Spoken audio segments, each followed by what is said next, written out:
Welcome to Are You Real? The Psyche of Success, helping you break through the mental roadblocks that keep you from achieving your dreams. Through direct lessons, as well as our insightful dialogue with industry thought leaders and influencers, we can unlock your full potential to the authentic you. Now please welcome your host, Jody Holland. Hey guys, Jody Holland here with Are You Real? The Psyche of Success, and I'm with Jason Earls, the comedian. Hey. What's up, everybody? Glad to be here. This guy is awesome. I met him just about a week ago in Dallas at Shawn Bolz Conference, and there's just a connection instantly when I went, okay, I got to interview this guy because he's a trip, and the listeners need to know who he is. So I'm glad to have you with us today. We're going to have a whole lot of fun. Now, what I talk about all the time is how do we find success in the world that we live in? So what I want to start with is, you have a quote or a verse that's important to you that kind of helps guide you in this journey called life. Yeah. Thanks for asking it, man. And thanks for having me here, first of all. Man, I guess there are a few quotes and a few verses, but I'll stick to one. It's Colossians 4:17. And Paul is writing and says, hey, tell Archippus to take heed to the ministry that you've received from the Lord and fulfill it. And that, when I first read that, I was like, man, what made Paul single out Archippus? Man, maybe he had this unique creative ministry that wasn't normal, that people didn't necessarily encourage. So he saw the need to encourage him, man. So he's like, pay attention to it. And nurture that bad boy, and not just nurture it and pay attention to it, but fulfill it, and go after it. So one of mine so happened to be making people laugh, and I have this quote that birthed out of my heart because I got tired of people just thinking that I was just funny and that's it. So, I got some substance. I know the creator of the universe. I got a relationship with him. So I have more. I got this gospel in me and it's word. So my quote is, I don't live to make people laugh. I make people laugh to help them live. Ooh, those are my two driving quotes. So when did you know that you wanted to be a comedian? I knew in high school. I noticed that I was funny. In middle school, I knew I wasn't the smartest. I wasn't first chair in the band. I would be first chair if the first chair person didn't make it. They were absent on challenge day. And he's absent, first chair, mama. And then I wasn't the most athletic. My dad was a basketball coach. My brother played basketball. And I sucked. I was the guy that get fast breaks on the layup because I was pretty quick, but would blow the layup every single time. But I noticed that when it came to making people laugh, I was head and shoulders above everybody else. Yeah. And I just started noticing. One day this girl named Tamika said, "Jason, you're funny," and I was like, "I know it. I know it." That was like the first declaration I had ever made about myself. Like, yeah, I'm funny. Y'all better recognize it. That's awesome. Yeah. I think that a lot of people have that theme throughout their life, kind of what you're saying, that you kind of know when you're young, but you don't really embrace necessarily until a little bit later. For you in high school, you knew. And you're like, yeah, that's who I am. That's who I am. So I think it takes some building for a lot of us. Yep. And then the interesting thing is I did a life map, I guess several years after that. First, in high school, when I recognized that I wanted to do comedy, I told my dad. And I was like, Dad, I got an announcement to make. They're going to... You already know. I can see this one coming. I said, Dad, instead of going to college, I'm going to the improv to study to be a comedian. Man, my dad laughed and said, you funny. You are hilarious. I tell you that. So I kind of that's the end of that. And I actually went to seminary. And in seminary, in grad school, And that's when I discovered, that I could really use this for the glory of the King. But then I did a life map, and that's when I saw the mark of comedy all over my life since kindergarten and first grade. Yeah, that's awesome. Pretty cool. Yeah. So, I think each of us has a way that we define success, and obviously, you're on your journey of success, being the next biggest comedian the world has ever seen. I appreciate it. I'm going to declare that one in your life. I received that word, brother. Yeah, you'll be filling bigger stadiums than Kevin Hart, and saving some souls at the same time. That's it. But how is it that you define success? Because I know how I define success, but it's not the same as any of my friends. Everybody's got a different definition. Yeah, I'll go to another verse. Okay. And this is when I saw this verse, I said, man, how come this isn't like a John 3:16 level verse? I think everybody knows. But it was Jesus speaking. Right before he was about to go, it was right before the Garden of Gethsemane, and he said this: "I've glorified my Father, having done everything that He sent me to accomplish." And success for me is making sure that you're doing everything that God placed you on the face of this earth to do. Yeah. So it might look, the bank account might look different from the next person, but and the reach might look different than everybody else's. But if you're doing what God sent you here to do, you're successful. If you look at Noah, man, Noah was not a successful pastor. If you look at the Noah standard, dude, all you got is 6 people, man. Dude, what does your follow-up process look like? Everybody else died around you. Right. Yeah, but if you look at his ability to persuade, which is what preaching is, man, he only got 6 people. And that was probably because they were loyal to him. Yeah. but he did what God placed him here to do. So for me, that's success, and being diligent in it as well. Yeah. So what I'm getting, make sure I got this right, is if you find and live into your purpose, and then you do your part, if God placed the purpose in your heart, but then you execute, you go every day, do what you're supposed to do. That's what I get from diligent. Am I reading that correct? One old pastor told me like this. He said, diligence is doing a little bit every single day until you get where you're supposed to be. I love that. And that's it. God births or shows us what our thing or things is, and we have to be diligent in doing those things every single day.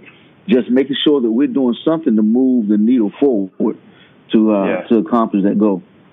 So I want to go back into your career for just a second. I mean, how long now have you been on the road doing comedy as your gig? How long have you been doing this? I started doing it in 1999, and I went full time in 2006. The Lord told me to jump. I jumped, and then He told me, "All right, come back in." I was like, "What are you doing, Lord?" Testing your faithfulness. Right. I moved to Seattle to take a position, a pastoral position at a church. I was a youth pastor. And, dude, I was miserable for a year because I felt like I was supposed to be doing comedy.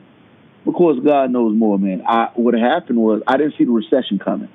Yeah. So that was right before the recession hit. And after 4 years being in Seattle, I moved back to Dallas to further grow the comedy career. Because I'm married with 6 kids, and it's just tough traveling. It was tough traveling out of Seattle. So I moved back to Dallas so I can be 2.5 hours anywhere in the country. Yeah. And I made the jump again in 2016, January 2016, to go full-time comedy. That's awesome. That's awesome. I made the jump. 1999 is when I went into business, September the 15th. And I remember the day pretty clearly because I decided to quit my job and start a business, and then I told my wife and learned a very very valuable relationship lesson there. That's the wrong order. Anyway, but you live and learn, baby. You live and learn. Yeah, and I tell you, there's a lot of ups and downs in being an entrepreneur. And like you said, going back to that little things every day, I like that with the definition of diligence. Every single day, I think every person has 3 to 5 things they've got to do to be successful. I don't think there's ever more than 5 things if you do them every day. So for me, as an executive coach and a speaker, I got to call on somebody. So I got to put myself out there. I've got to follow up with somebody. Got to do that. I got to go do something that I can get paid for, and I got to bill and collect. And so if I do those things every day, I'm good. That's good. I was looking at my lawn the other day, and I have some St. Augustine and some Bermuda grass. It's I got a bipolar lawn. And last year I tried so hard to make sure that the St. Aug overtook the Bermuda grass. So I was looking at it the other day and was thinking like, okay, I want it so bad for this St. Aug to take over. And then I asked myself the question, okay, what have you done? And I realized just as the beginning of spring has started, I've only desired, and that's it. Oh. And there's a proverb that says, the lazy man desires and has nothing. Yeah. So you can desire success in your business, in your career, but if you're not doing something, it's not going to happen. And I found, just like you said, there are 3 to 5 things that you need to do with your lawn. You need to irrigate it. You need to make sure you sow some seeds. Yeah. You need to make sure that you water, and you also need to make sure that you prune, take some unnecessary weeds out. Yep. And that's the same thing. And I started looking at my career, measure my career off of my lawn. Yeah. So if I'm measuring my diligence in my career, just like I measure my diligence in my lawn. And my friend and I have this saying that says, how you do one thing is how you do everything. I love it. So whatever bad habits are showing up with my lawn, they're also showing up with my comedy.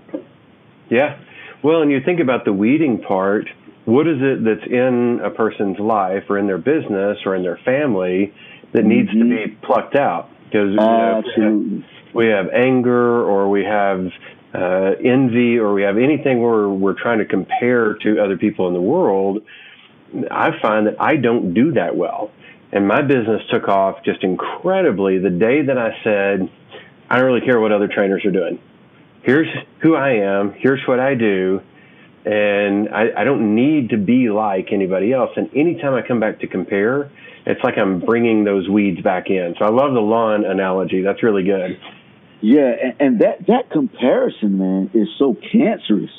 It is to us, because if we're going to be at our best place to succeed, there it has to be, and most of us know this mental capacity, this clear mind.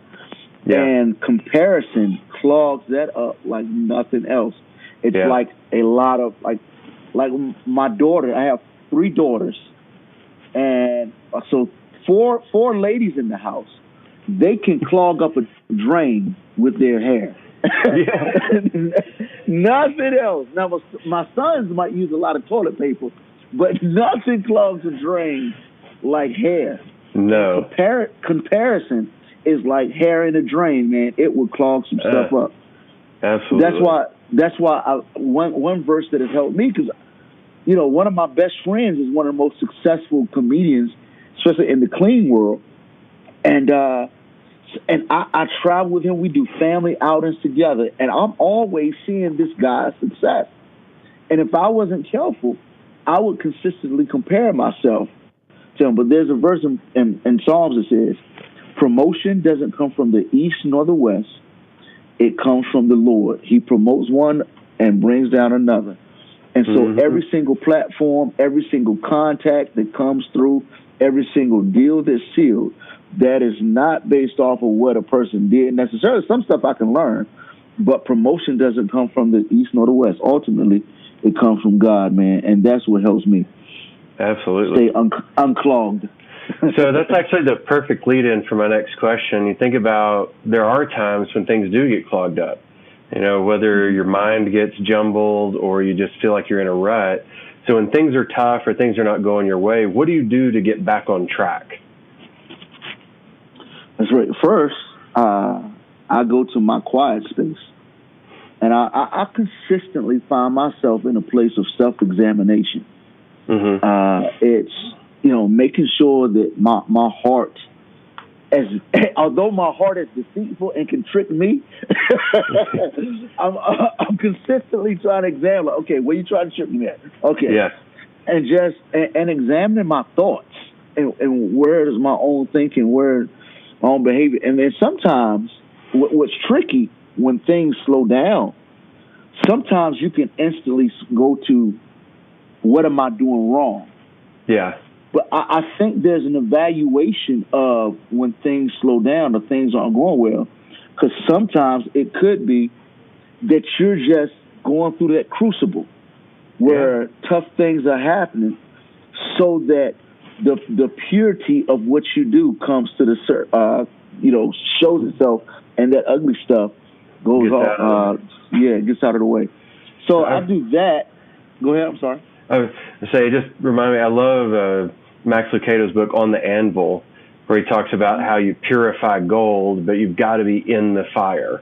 And so I was just thinking about what you're saying there, that, sometimes that heat, that pressure, that's the only way to get that stuff out of the way so God can take you to the next level. Absolutely. It's like what this guy Paul said, like, hey, man, you know what? We have this treasure inside of us. We're these vessels, and this treasure is inside of us. But like a smelly salt, the only way that you can get that smelly salt to come out and affect the person that's asleep is to crack it.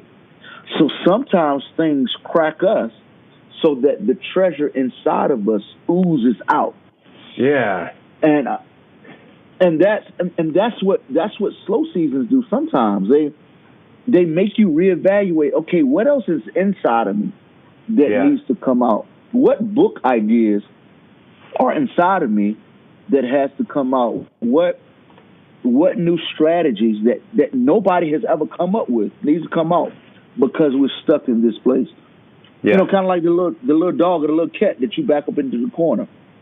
Sometimes, the cat or the dog didn't do anything wrong. It just gets backed up in the corner, and next thing you know, the dog is like he didn't even know to do the swim move. And then so the other thing I do is, man, I have 5 people in my life who have total permission to correct, encourage, call my stuff out. Yeah. And one, I just so happen to sleep with her every day. So that's a good one to have. Right. And she is a great partner, and just having my back and watching those blind spots. And then every week I meet with a group of 4 other individuals who we bring our ideas to each other. And, a mastermind, and it's just 4 friends, and it's sometimes we're on the phone call crying, whoever is up that day, and it's just calling your stuff out. And you can, for a little while on that phone call, you're mad because somebody's really getting into your stuff. Yeah. Well, you need that, though, because if you don't have somebody that's pushing on you like that, you won't deal with that stuff. We don't like it being called out, but it's worse to keep it in. An open rebuke is better than love carefully concealed or hidden, faithful of the wounds of a friend. Yes. Yeah. That's awesome. I love one of my favorite foods. I love a good baked potato. And but in order to get the baked potato right for you to eat, what my mom showed me is that you don't just wash it, but you got to take a fork as you wash it. And, man, just poke a lot of holes in it. And I'm like, I know baked potato Well, the potato is screaming like, "Hey, stop that!" but in order for it to get to the purpose that it was created for, which is going to my stomach, it needs to go through that washing and that fork stabbing it. And we need friends to stab us so that we can serve our purpose. Yeah, that's awesome. I think it's actually great advice. Number one, surround yourself with key people in your life that will be honest and encouraging and sometimes direct to keep you on track. And then the other is make sure you've got your space in your head and in your home, wherever you go for your quiet time, to be able to reflect, to be able to really understand that in those slow seasons, you got to pull your stuff back together. Sometimes God's going, look, just stop, okay? Just stop. Yeah. Here's what I'm trying to tell you. And I've told God several times, I think you have to punch me in the face regularly, because I'll run 100 miles an hour, and until he punches me in the face and knocks me down, sometimes then I'll go, oh, wrong direction, got that. Right. And it's like I think God wants us, for whatever that thing or those 2 or 3 things that we've been placed here to do, there's a Mount Everest peak. Yeah. That we have to reach. But you can become satisfied with base camp. Yeah. Like everybody, man, I'm not going to Mount Everest's base camp. It takes too much to get there. Yeah. But even once you reach base camp, which is an accomplishment, there's still a lot of climbing to do. And sometimes we as entrepreneurs and people who are going after their purpose, it takes great strides to sometimes reach our base camp. Yeah. And then there's this second level of base camp. And sometimes you can do that and feel accomplished. But for those of us who God has called to reach the mountain peak, it's like, we have to have those slow times that slap us upside the head at the base camp. Yeah, and I think there's so many people in this world that are, you can call it drifting or floating or whatever through life, and going, hey, God, if you don't mind, just stop whispering that dream in my ear, because I'm doing okay right here. I don't really want to live into my genius. I'm comfortable. Listen, have you seen the first Incredibles? Yes. That is the greatest movie. I did a sermon at my church called The Real Incredibles. One lady said, listen, when I die, I want you to preach that at my funeral. I was like, The Incredibles? Basically, I took 5 clips from that movie and drew principles from it. But the one that sticks out, it's two things that stick out to me. When Mr. Incredible was working at the insurance office, and he had his chin in his hand, and was just flipping through papers and stamping. I'm like, this is Mr. Incredible, who's living the subpar life in a cubicle. The dude moved buildings. He could pick up a building, yet he's dwindled his life down to sitting in a cubicle. And it was all because he wasn't living his purpose. Yeah, which goes back to your first principle. Live into the definition of who you're supposed to be. Absolutely. And when you don't, even like the person that you just said, the person who's like trying to God, stop whispering at me. Yeah. You won't be able to fly like you were meant to fly. It's like, I love nature, man. I love animals. You watch an eagle soar. Yeah. When an eagle soars, it is not miserable. No. When a gazelle is running, it is not miserable, man. It is alive. And that's how we call to live. When I'm on stage, making people laugh, and in the midst of laughter, being able to just, in a light and practical way, give some biblical principles or just some life principles, man. Dude, I'm soaring, man. I'm like, I'm having a blast because I'm in my sweet spot. Yeah. Like the gazelle, man.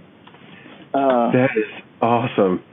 And I'm sorry. I got to talk about ahead. the Incredibles and I got hype. The other thing is Etna Mode. I love Etna Mode.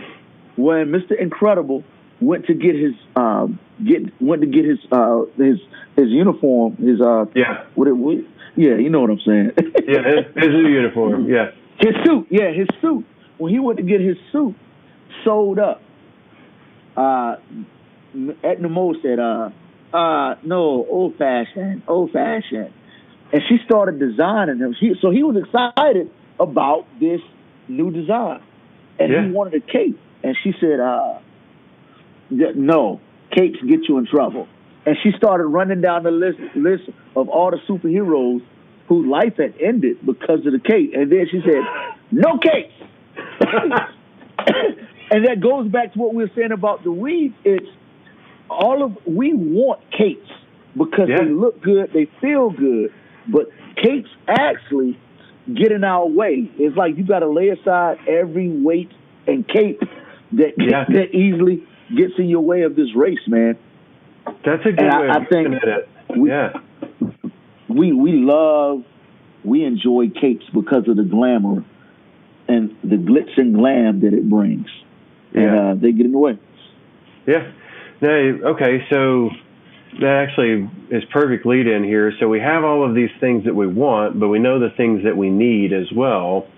So how do you keep yourself on track? Like, what are some of the habits or the things that keep you from going for that cape and keep you out of the insurance office there as Mr. Incredible, living your purpose?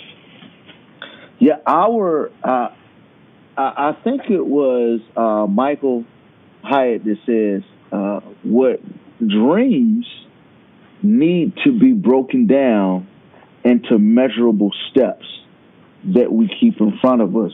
Because if we don't, then the dream just becomes this great idea. Martin Luther King said this: to have faith that God is going to do something and you do nothing to make that happen is not faith but superstition. So I think, isn't that awesome? It is. So what we have to do is move away from. I think some people have big dreams and think that they have big faith, but don't break it down into measurable steps that we can actually do and accomplish to make the big prayer or the big desire, the big dream happen. And so once we begin to lay out those things, and I think what needs to happen is if we can't do it by ourselves, get a friend or call a coach, an executive coach, and say, hey, I need help. I've got this stuff that I can't do by myself. I'm lost. And just sit down and have that coach walk you through, tell me what it is that you want me to do, and help you come up with those bite-sized pieces. Yeah.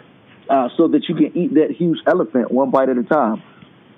My kids, when I was going through this, I was having all these dreams and instinctively knowing what my Mount Everest was. But the work was intimidating, and some of it was just, I couldn't do it. During this time, my children didn't know this, but they came home singing a song that they learned in music class. Yeah. It goes like this. It's a Swahili song that says, Haba ne haba, uyaza ki baba, say haba ne haba. And I was like, what are y'all saying? They kept singing, Haba ne haba, uyaza ki baba, say haba ne haba. And then the next part of the song gives an interpretation. Little by little, bit by bit, minute by minute, inch by inch, all things are possible as you just say, Abba, Abba. And it was one of those songs that get stuck in your head. Yeah. And they kept singing it, and it was like God was screaming at me, do a little bit every day, like inch by inch, minute by minute. So we got to break our stuff down. And what are those steps that I can do minute by minute, inch by inch, day by day, where the impossible becomes possible? I love it, man. And I think that's the thing is every overnight success I've ever met spent 10 to 20 years becoming an overnight success. And I would lean on the 20 side. The ones that I've talked to in the last 6 months, They're like, man, people want to know how did I become an overnight success. They were like, man, that was a long 20-hour sleep. Yeah. Long 20 hours of rest. Yeah, Malcolm Gladwell in his book Outliers talks about the 10,000 hour rule. That once you've done something for 10,000 hours, then you're an expert. And most people don't notice you as an expert or as a success until you get 10,000 hours. Like he said that Bill Gates had 10,000 hours of programming before he tried to start Microsoft. Wow. Which is amazing. He used to sneak out of his house at night in high school and sneak into the college and program all night. And wow. What a wild and crazy kid breaking the rules. But absolutely. But I think about that from our perspectives of success. I mean, that little by little, inch by inch, if you go, I've got to stay the course. You have that long distance goal. And then when you define success, like what you said, if I'm doing what God called me to do, good. And so for me, as long as I have learned a lesson every day and taught a lesson every day, I'm good. Absolutely. So that's a big part of how I see success. So, hey, I'm going to wrap this up. I got two more questions for you. Last question for the listeners is, what would you say is the best lesson that you've learned related to success that you would want to impart your wisdom on the rest of the listeners here? I would say you learn the most when you fail. Yeah. You, as a stand-up comedian, I just had this desire to be great. And one day, years ago, Steve Harvey saw me perform with some other comedians, and then he gave some advice afterwards. He said, "Man, you got to study your craft." And I was frustrated. I've been studying the craft. I've got all these books. I got these tapes, these videos. I'm consistently watching. I'm a student of comedy. What do I study, Steve? And he said, you study when you fail, when you flop, when you bomb. Most people do not learn. You don't learn a lot when you're being super successful on stage. I know there's the phrase that success leaves clues. Yes, success leaves clues, so you can follow that. But when you're failing, you're learning so much. It's like, that's why Ecclesiastes say it's better to go to a funeral than to the house of laughter. It's better to go to a funeral than a comedy club, because when something dies, there's a lot of reflection that's going on. Yeah. So you study yourself when you're failing, and study with other people when they're failing. And again, it goes back to that crucible. Don't ignore the value of the slow season and when you're failing.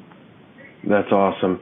So the last thing I want to ask you is, if somebody wants to book you, somebody wants to bring you around, how do they get a hold of Jason Earls, a great comedian? All things Jason Earls, and there's EARLS, JasonEarls.com or at Jason Earls. Or you can just Google it. I got a song actually. It's called "I've Been Googling." I wrote a parody on Googling. You should check it out. It's a lot of fun. I went through a lot of your videos on your site, and they're hilarious. And as a preacher's kid, I related to some of, like, talking about that scary lady in children's church. I'm like, I know her. Anyway, if you guys want to get a hold of Jason Earls, I'm going to make sure that in the show notes it's got a link to his website. Get a hold of him. He is awesome. We met just about a week ago, but just instantly, he's a great connector, great at storytelling, great at getting you to laugh and remember that life is awesome. So one more thing. Can I have one last word? Absolutely. Screaming at me before, and I wanted to make sure I say, and it's Proverbs 18:9, and it says, "He who has a slack hand or slack in his work is a brother to him who destroys." So if you're not diligent and you're slack, you share the same DNA with the individual who destroys a company. Oh man, so that's good. We gotta be diligent, and that's my encouragement. Just go after it. Be diligent. How about the harbor, baby? Love it, man. All right. Well, thank you for being on the show. So everybody, great. The great Jason Earls. See y'all. You've been listening to Are You Real? The Psyche of Success, and we know you found value in the show, so it's time to find even more value on our website. Be sure to visit rureal.org and click on podcast for insights, free training videos, show notes, and more. Again, that's rureal.org and click on podcast.